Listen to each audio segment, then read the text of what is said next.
Look at this. Let's read the text. Exodus chapter 16, beginning in verse 22. On the sixth day, they gathered twice as much bread, 2 omers each.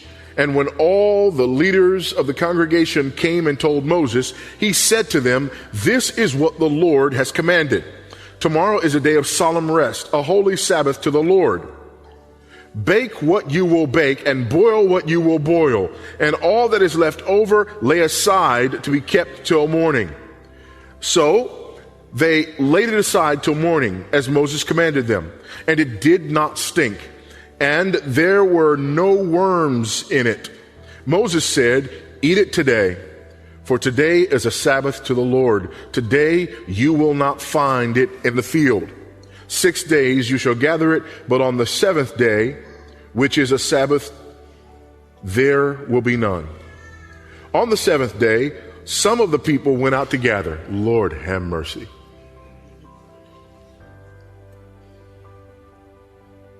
I know that's what you want to say, because that's what I want to say when I read this. When I read this, and as I've said before, it's only going to get worse. But every time you come to that place where you read about Israel doing something like this, please pause and insert your name. Because when you read this, however you feel about them, that's you before God. If you can't say amen, you ought to say ouch. The same thing over and over and over again. This is us. This is me. Forget the generalities. This is me. Over and over again. Okay, Lord. All right, here's this. Yes. Here's that. Yes. Got it. A little while later. Oh, wait a minute. Was it that?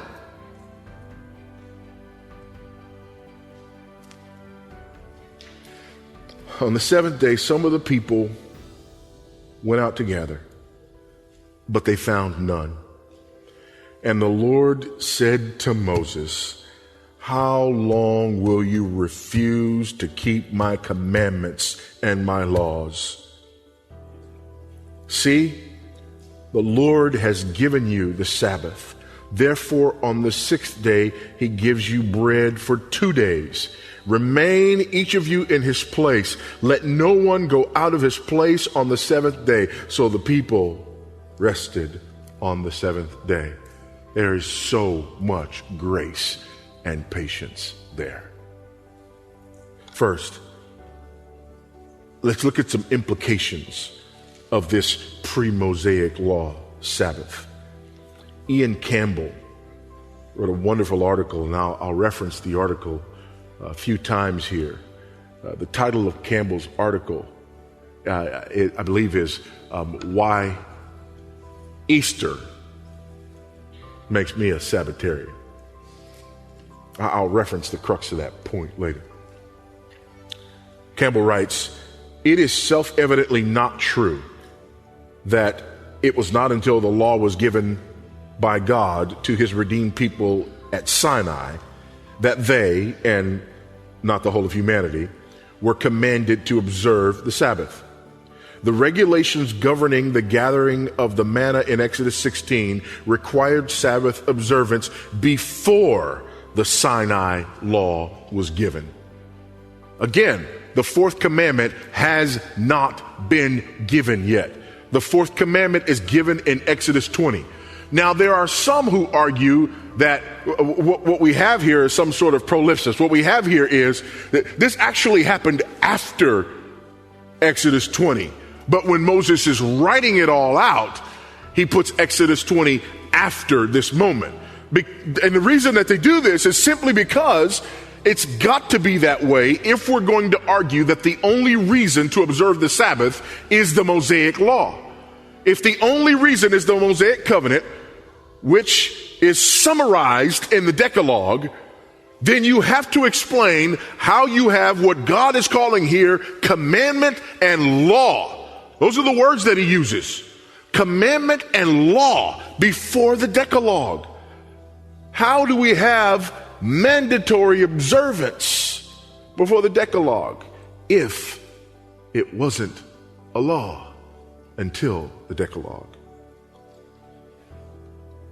So the Sabbath transcends the Mosaic Code. Secondly, the Sabbath was not just for Israel.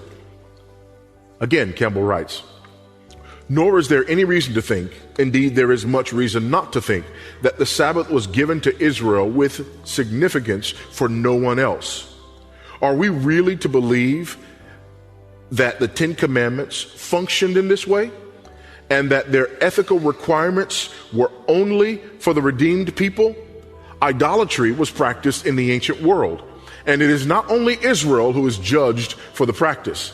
The first commandment, demanding monotheism of Israel, demands it not because it is a law for Israel alone, but a law that everyone everywhere is bound to keep. The Sabbath, too, built into the fabric of creation, is a sign for Israel, certainly, but has universal significance since it is built into the creation order. Because this is built into the creation order, it's for everybody. How often do we hear this? I hear this so frequently for people.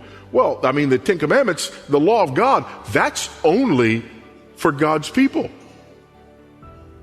Even those who will say, no, yeah, I'm a non-commandment person. Granted, we've already established that 8 out of 10 Christians are going to say that they're only non-commandment people. They don't believe in the fourth commandment. But even those people who are non-commandment people are going to argue that those 9 commandments are only commandments for people who voluntarily enter into covenant with God.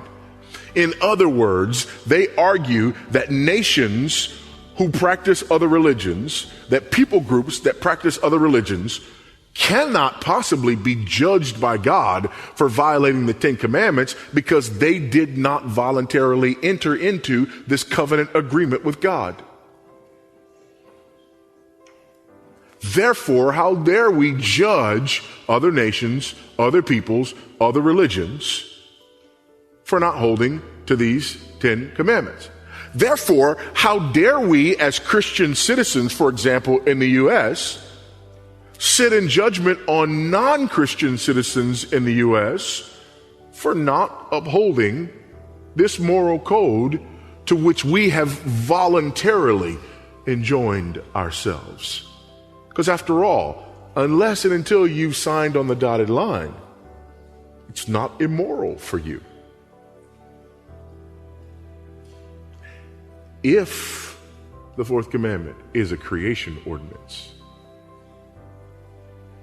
then everyone is responsible to uphold it. If the Decalogue is an expression of God's righteousness and the righteousness that is required by our holy God, then everyone, everywhere is responsible to uphold it. You see, folks, when people stand before God on the day of judgment, they're not going to stand before God and have God judge them based on what they have voluntarily agreed to uphold. God is not going to grade on the curve. God is not going to stand there and say, well, you only agreed that you would hold to this morality, so let's see how you did with what you chose. Folks, God is God. He determines what is righteous. He determines what is sinful. We don't get to determine that. God gets to determine that. So God's moral law is binding upon all men everywhere. All of it.